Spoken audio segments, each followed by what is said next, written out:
Hi chess freaks. இன்னைக்கு நம்ம Alexander அலேகினுக்கும் பாசிச்சுக்கும் இடையில நடந்த 11 மூவ் மினியேச்சர் கேம் பற்றி தான் பார்க்க போகிறோம். இந்த கேமோட ஸ்பெஷாலிட்டி என்னன்னா, அலெக்சாண்டர் அலேகின் குயினை சாக்ரிஃபைஸ் பண்ணி ஆப்போனண்ட்டை ரொம்ப இன்ட்ரெஸ்டிங் வேல மேட் பண்ணியிருப்பாரு. The game start with e4 e6 e4 e6 French defence, d4 d5 d4 d5 ரொம்ப காமனானது தான். Night c3 bishop b4 bishop b4 வந்துட்டு c3ல இருக்க நைட்டை கிங்கோட சேர்த்து பின் பண்ணுது.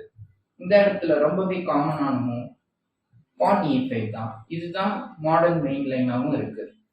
ஆனா Alexander Alekhine bishop d3 play பண்றாங்க. பிஷப் d3க்கு அப்புறம் பிளாக் பீசஸ் ஹேண்டில் பண்றவரு பிஷப் இன்டு நைட்னு கேப்சர் பண்ணிடுறாரு. Bishop into knight b into c3. இந்த மாதிரி யூஸ்வலா யாரும் பிஷப் பேரை கிவ் அப் பண்ண மாட்டாங்க. ஆனா பிளாக் பீசஸ் ஹேண்டில் பண்றவங்க பிஷப் பேரை கிவ் அப் பண்ணிட்டாங்க. இதுக்கப்புறம் பிளாக் பீசஸ் ஹேண்டில் பண்றது h6ன்னு பிளே பண்றாரு. இந்த h6 தான் பிளாக் கேம் லாஸ் பண்ண மிகப்பெரிய காரணமா அமையுது. அது எப்படின்னு பார்க்கலாம். Bishop a3. இந்த பிஷப் a3ங்கிற மூவ் தான் பிளாக் கேஸ்லிங்ல இருந்து பிரிவென்ட் பண்ணுது. இந்த இடத்துல black player knight b d7 play பண்றாரு. Knight b d7 queen e2. ஜென்ரலா இந்த இடத்துல குயின் e2ன்னு யாரும் பிளே பண்ண மாட்டாங்க. இதுவே ஒரு மாடர்ன் கேமா இருந்தா இது பான் இன்டு பான், பான் இன்டு பான், குயின் g4ன்னு கண்டினியூ ஆயிருக்கும். Queen g4 pressuring on g7 point. இந்த மாதிரி பிளே பண்ணியிருக்கலாம். இப்படி பிளே பண்ணியிருந்தா ஒயிட்டுக்கு நல்ல அட்வான்டேஜ் இருக்கு. இந்த கேம்ல நம்ம பார்க்க போறது குயின் e2.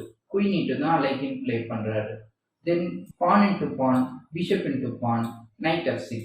இந்த நைட் f6 மூவ் பிஷப்பை கிக் பண்ணுது. உடனே அலெக்சாண்டர் அலேகின் என்ன பண்றாருன்னா பிஷப் d3ன்னு பேக்ல கொண்டு வந்துட்டாரு. இந்த இடத்துல பிளாக் பீசஸ் ஹேண்டில் பண்றவரு இந்த கேமோட பிக்கஸ்ட் பிளண்டரா b3ன்னு வைக்கிறாரு. ஒயிட்டுக்கு மேக்கிங் 2 பாசிபிலிட்டிஸ் இருக்கு. நீங்க வீடியோ பாஸ் பண்ணி கூட ட்ரை பண்ணி பார்க்கலாம். ஓகே, நான் நம்புறேன் நீங்க கண்டுபிடிச்சிருப்பீங்கன்னு. அந்த மூவ் என்னன்னா queen into e6, pawn into e6, bishop g6 checkmate.